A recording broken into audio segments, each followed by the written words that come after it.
O assunto que nós vamos tratar agora é como ensinar e aprender usando Laminar. Basicamente, nós veremos o papel do professor e o papel do aprendiz nessa nova tecnologia. O professor, ele deve planejar o curso, ele deve sempre ter iniciativa, ele deve encorajar uma participação ativa dos alunos, ele deve ajudar na formação do grupo e na designação de responsabilidades, ele deve saber avaliar esse grupo.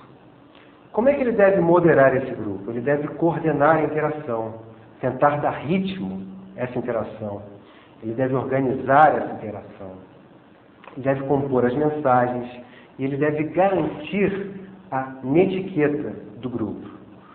Para avaliar esse grupo, ele primeiro deve tratar o grupo como grupo. Ninguém vence sozinho. São as pessoas unidas que trabalham juntas. Ele deve facilitar a autoavaliação desse grupo e, de preferência, o software deve ter uma série de índices que ajudem o professor nessa avaliação. Quanto ao atendimento ao aprendiz, ele pode ser presencial, ele pode ser por telefone, mas dentro do software ele deve ter helps, ele deve ter fax, devem haver fóruns, quem sabe um café virtual e softwares de apoio. Então o professor, ele basicamente deve evitar dar aulas, ele deve ser muito claro quanto às expectativas dele, principalmente no aspecto da avaliação. Ele deve guiar a conversação, mas não deve dominá-la, ele deve responder mensagens, ele deve monitorar a participação, e ele deve sempre dividir a turma em grupos pequenos. Então é fundamental sempre encorajar a comunicação e a metacomunicação, quer dizer, a comunicação a respeito do curso também. E a netiqueta. Ele deve trocar de papel periodicamente com os alunos. E ele deve ser muito sensível a variações na ementa de acordo com o desenrolar do curso.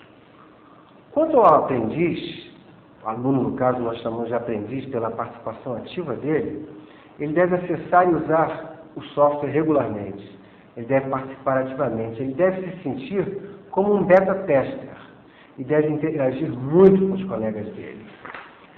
Nessa interação, ele deve participar das listas de discussão, ele deve inverter papéis com colegas, ele deve avaliar materiais dos colegas, ele deve pesquisar novos materiais.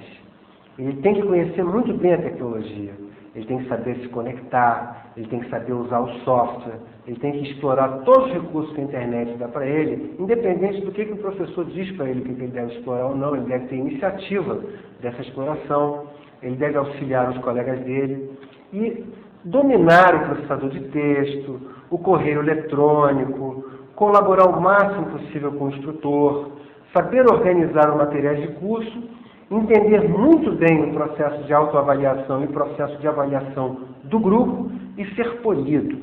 Isso é muito importante. Um meio de comunicação novo sugere novas formas de uso.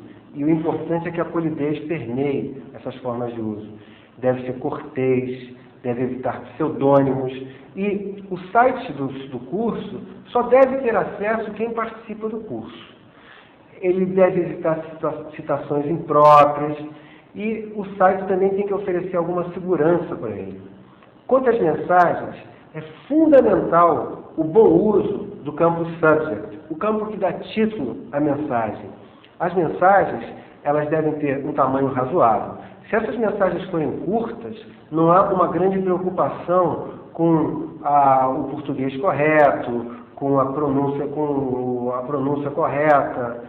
Agora, quando a mensagem é longa, aí sim, tudo tem que ser levado em conta. O português tem que ser correto, a maneira de escrever tem que ser correta. As mensagens têm que ser sempre foco, elas têm que ser focadas, elas não podem ser genéricas.